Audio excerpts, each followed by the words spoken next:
जो welcome everyone. चलिए अभी हम लोग सीखने जा रहे हैं कि कोई भी अगर एक चर वाला रैखिक समीकरण है तो उसका जो हल है उसका हल आलेखीय विधि या ग्राफिकल मेथड से कैसे करेंगे, ये हम लोग सीखने जा रहे हैं। चलिए सवाल हम लोगों का दिख रहा है यहाँ पे कॉपी में।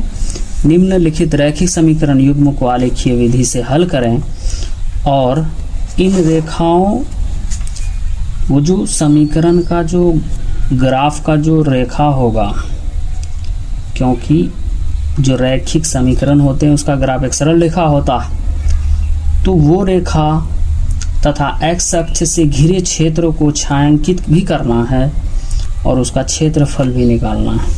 चलिए चलते हैं, इसको हल करते हैं। तो सबसे पहले सॉल्यूशन लिख लीजिए भाई। तो हम लोगों को दिया तो यही है, दिया। चलिए ये समीकरण दिया हुआ 4x minus 3y plus 4 is equal to 0।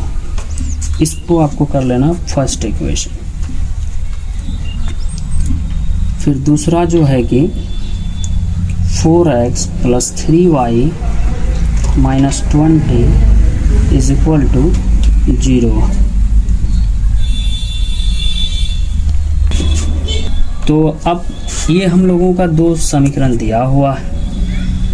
तो अब चलते हैं, सबसे पहले क्या करना है हम लोगों को कि ये जो पहला समीकरण है उसको पकड़ना है हम लोगों को। तो समीकरण एक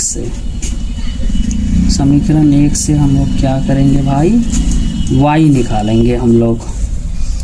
तो minus 3y is equal to, अब इसको उधर भेजेंगे तो भाई ये तो माइनस 4 हो जाएगा और ये वाला हमारा माइनस 4x हो जाएगा। अब 3 भी है तो 3 को भी भेजने हैं इधर। तो y is equal to minus 4x by minus 3 हो जाएगा हम लोगों का। चलिए अब हम लोग यहाँ पे क्या करेंगे, कॉमन भी ले सकते हैं, लेकिन कॉमन लेने में कोई फ़ायदा है नहीं, यहाँ पे कटिंग होगा नहीं। तो क्या करते हैं भाई, सिर्फ माइनस ही कॉमन ले लेते हैं। तो y is equal to minus अगर कॉमन लेंगे तो हम लोगों का 4 प्लस 4x बाई माइनस 3 हो जाएगा। अब जो है कि दोनों जगह से माइनस को हम लोग रिमूव कर सकते हैं। तो फाइनली 4 प्लस 4x बाई 3 हमारा जो है कि यहाँ से y का वैल्यू आ चुका है।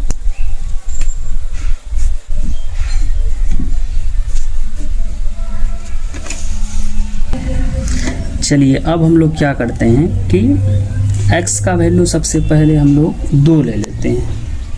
यदि x इज इक्वल टू 2 हो तो हमारा y कितना हो जाएगा भाई, तो y जो है कि 4 प्लस 4 इंटू 2 बाई 3 हो जाएगा। तो अब देख 4 2 जा 8, 12 बाई 3, तो y का वैल्यू जो है कि 12 बाई 3 होगा। तो हम लोगों का y का वैल्यू आ जाएगा 4। तो हम लोगों को 2 बिंदु लेने पड़ते हैं कम से कम, तो जिनमें से हम लोगों ने पहला ले चुके हैं हम लोग। अब दूसरा बिंदु लेना है, तो दूसरा क्या करते हैं कि यहीं पर 0 कर देते हैं किसी तरीके से। तो अगर यहाँ माइनस हो जाता -1 तो 0 हो जाएगा। तो यदि x इज इक्वल टू -1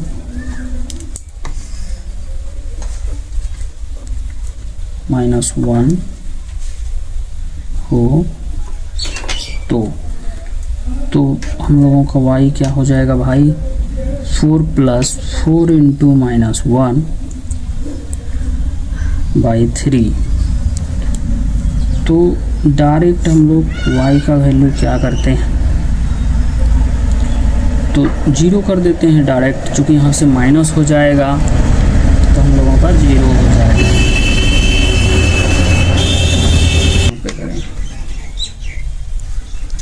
चलिए अब आगे क्या करते हैं कि अब इस मानने पड़ेंगे भाई। तो माना कि समीकरण 1 के लिए, समीकरण 1 के लिए हम लोग एक काम करेंगे। समीकरण 1 के लिए क्या करेंगे भाई, एक तो बिंदु का कॉलम बनाएंगे, बिंदु हैं, दूसरा x निर्देशांक, तीसरा y निर्देशांक, ठीक है।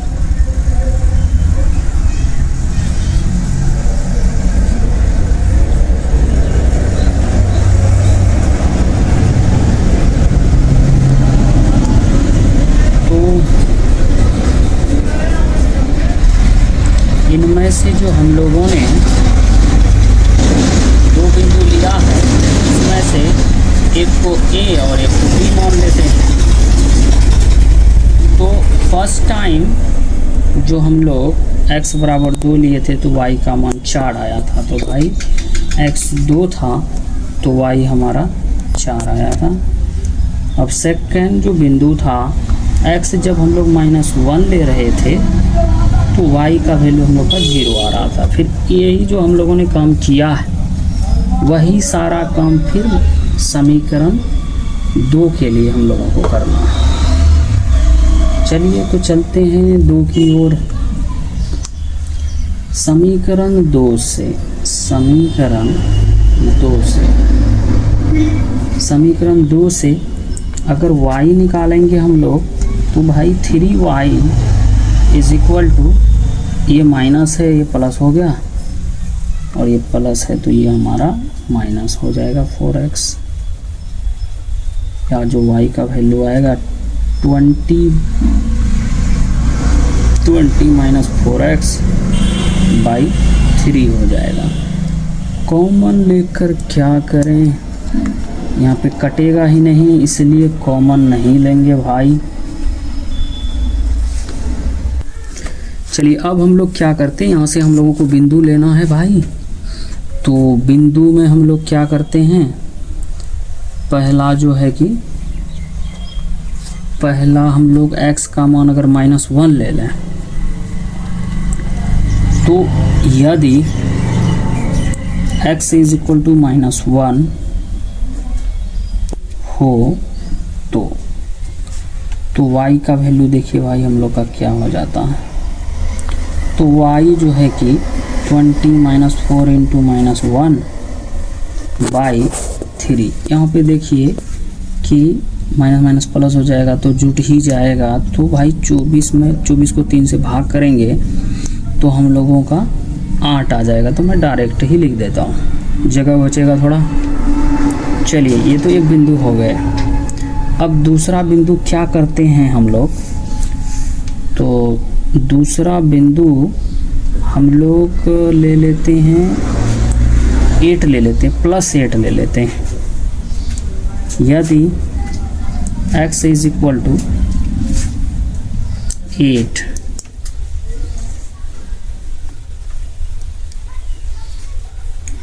हो तो ये ले लिए, तो y क्या होगा भाई हम लोगों का, तो ये हो जाएगा हम लोगों का 20 माइनस 4 इंटू 8 3। तो इसको एक हम कर देते हैं, आगे बढ़ा देते हैं। तो ये 20 माइनस 32 बाई जो है कि 3 हो जाएगा। तो फाइनली हम लोगों का क्या आ जाएगा भाई, तो y is equal to -12 by 3, तो y हो जाएंगे हम लोग का -4। तो यहाँ से भी हम लोग 2 बिंदु ले चुके हैं। अब दूसरा समीकरण के लिए मानना है, माना कि पहला तो हो गया भाई बिंदु है, x निर्देशांक y निर्देशांक।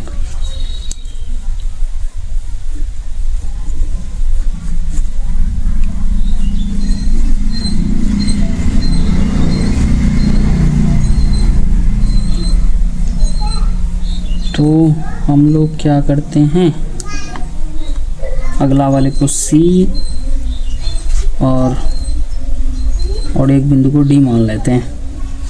तो हम लोग जब -1 लिए थे भाई, तो x का वैल्यू 8 आ रहा था, +8 हो रहा था। और जब +8 ले रहे थे तो y का वैल्यू -4 हो रहा था। तो ये तो काम हुआ कि ये सब समीकरण है, वहाँ से बिंदु वगैरह लीजिए, यहाँ तक का ये काम। अब स्टार्ट होगा ग्राफ का काम। तो चलते हैं भाई ग्राफ की ओर। ये हमारा ग्राफ है और चलिए देख हम लोग बनाते हैं ग्राफ। ग्राफ में पहला काम क्या करना है आपको कि आपको एक वर्टिकल लाइन ड्रॉ करना है बीचों बीच।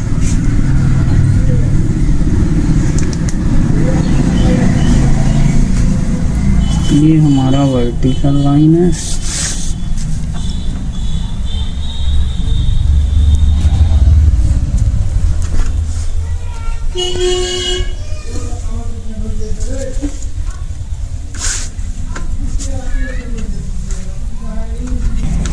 चलिए तो अब क्या करते हैं भाई, ये हम लोगों का वर्टिकल लाइन हो गया। वर्टिकल लाइन और एक हॉरिजॉन्टल लाइन आपको ड्रॉ करना है। तो ये तो जानते ही हैं आप लोग, इसके खो गया था ये। चलिए तो अब हम लोग क्या करते हैं, इसको हॉरिजॉन्टल लाइन ड्रॉ करना है। सबसे पहले भाई आप बिंदु रख के आराम से देख लें कि भाई इसके ओवरलैप हो रहा है कि नहीं हो रहा है, और लाइन का ओवरलैप कर रहा है कि नहीं कर रहा। तो इस तरीके से करने पर हम लोगों का लाइन एकदम एक सीध में होता है।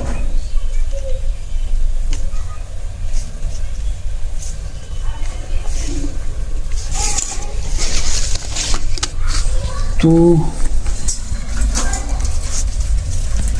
ये हमारा x अक्ष है, ये x डैश, ये y है, ये y डैश हो गया। अब इस पे नंबर आपको डिनोट करने पड़ेंगे। ये हमारा +1 2 3 4 5 6 7 8 9। ये हमारा -1 -2 -3 -4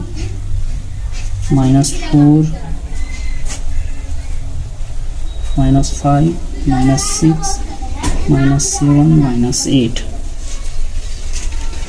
तो उसके बाद जो है कि ये भी हमारा प्लस में होता है, +1 +2 +3 +4 +5 +6 +7 +8 +9।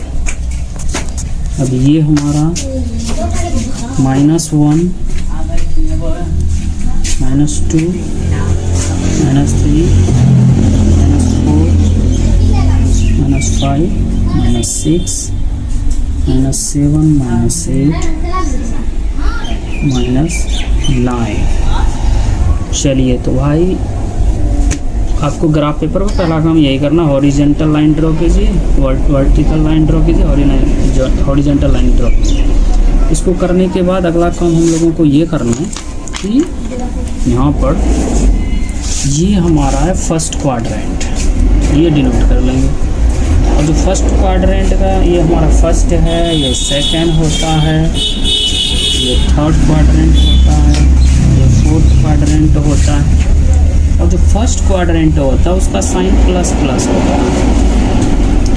जो सेकंड होता है वो -+ होता है, और जो थर्ड होता है वो दोनों तरफ माइनस होता है, और जो फोर्थ होता है वो हम लोग का प्लस और माइनस होता है। ठीक है। इस क्वाड्रेंट में जितने भी सारे बिंदु बैठेंगे भाई, सबका एक्स निर्देशांक भी प्लस में, वाई निर्देशांक भी प्लस में। चलिए तो हम लोग बैठाते हैं। पहला बिंदु 2 4 है, दोनों के दोनों प्लस है, तो इसका मतलब है कि ये फर्स्ट क्वाड्रेंट में बैठेगा, तो 2 4। तो this is my 2 4, this is my 2 4। You can see here, this is my point A. Now second point is -1 0, -1 0। तो भाई एक माइनस और प्लस साइन, -1 0। तो भाई हम लोगों का यहाँ पे जीरो जो है ना, जीरो हम लोगों का y निर्देशांक है। तो y निर्देशांक जो जीरो होता है वो हमारा टोटल के टोटल x पर होता। तो this is my point B, this is my point B. तो ये हमारा बी बिंदु है, ये हमारा ए बिंदु है। तो अब हम लोग क्या करते हैं, इसमें थोड़ा सा लिख भी देते हैं। तो ये जो हमारा ए बिंदु है, तो ये है हमारा 2 4 हो गया भाई, और ये हमारा -1 0 है। तो ये हमारा बी बिंदु है, तो -1 0 हो गए। अब इसको इस पर हम लोग को स्केल रख के खींचना है लाइन। तो बहुत ही ध्यान से काम करने पड़ते हैं, तो आपको आगे पीछे देखते रहने पड़ेंगे भाई, कहाँ कहाँ मिल रहा है। अब देखिए एक यहाँ मिल रहा है और एक यहाँ कहीं कहीं जाके मिलेगा, तो वो आपको थोड़ा ढंग से चेक कर लेना है कि कहीं न कहीं मिलेगा, तो उसको आपको अच्छे से ध्यान से लाइन को ड्रॉ करते हुए देखना है। तो this is the my graph of first equation. तो ये जो फर्स्ट इक्वेशन था उसका ये ग्राफ है, ठीक है। तो हम लोग क्या करते हैं, तो ये हमारा पहला ग्राफ है, तो इसमें लिख भी लीजिए भाई। तो ये जो था हमारा 4x - 3y + 4 = 0। तो पहला तो ग्राफ रेडी हो गया, पहला इक्वेशन का। अब सेकेंड जो हमारा सी और डी बिंदु है, -1 + 8, -1 + 8, तो इस क्वाड्रेंट में बैठेगा, माइनस प्लस वाला है, तो x -1, लेकिन ये +8 वाला सिस्टम है। तो भाई साहब ये जो भाई साहब है वो यहाँ पर बैठेगा, यहाँ पे। ये है हमारा बिंदु C, -1 + 8। तो ये C हो गए D। अब प्लस माइनस जो है कि हमारा यहाँ पर है, तो भाई x 8 है, और तो +8 और -4। तो भाई जो D बिंदु है वो भाई साहब यहाँ पे बैठेगा, यहाँ पे। दिस इज द बिंदु D, पॉइंट D। तो ये हो गया हमारा D 8 - 4। अब जो हम लोग को लाइन ड्रॉ करने, इसको देख के और इसको, तो भाई साहब ये स्केल ना छोटा पड़ जाए।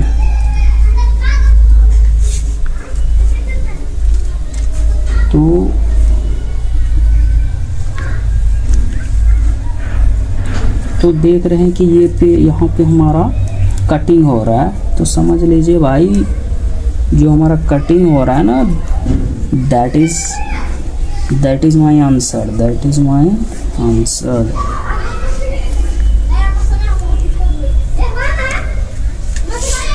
तो this is the graph of second equation, you can see clearly. तो इसको लिख भी देते हैं। ये जो हमारा ग्राफ है, ये ग्राफ है 4x + 3y - 20 = 0, ठीक है। तो अब चलिए, अब हम लोग आगे बढ़ते हैं। हम लोगों का जो है कि आंसर आलेखीय विधि से जो हल करना था वो आ चुका है। अतः दिया गया दिया गया समीकरण का अद्वितीय हल है, अद्वितीय हल x इज इक्वल टू 2 और y इज इक्वल टू 4 है। अब एक तो काम हम लोगों को ये करना था और दूसरा ये करना है कि भाई हल कर इन रेखाओं तथा x अक्ष। अब देखिए कि यहाँ पे जो b और a देख रहे हैं और उसके बाद a और ये 5 से होके जा रहा है, तो इसको मान लेते हैं b तक तो हो गया था, इस बिंदु को मान लेते हैं कि ये f है हमारा, ठीक है। तो इन रेखाओं तथा x अक्ष से घिरे क्षेत्र को छायांकित करें। अब देखिए x अक्ष ये वाला है, तो इसको छायांकित करने, तो इसको अगर आप अंदर में इस तरीके से छायांकित कर देते हैं तो छायांकित हो जाता है। मैं छायांकित यहाँ पे कर देता हूँ थोड़ा सा, तो थोड़ा सा चलिए मैं छायांकित कर दूँगा। तो ऐसे करके आप छायांकित कर दीजिए फर्स्ट ऑफ ऑल।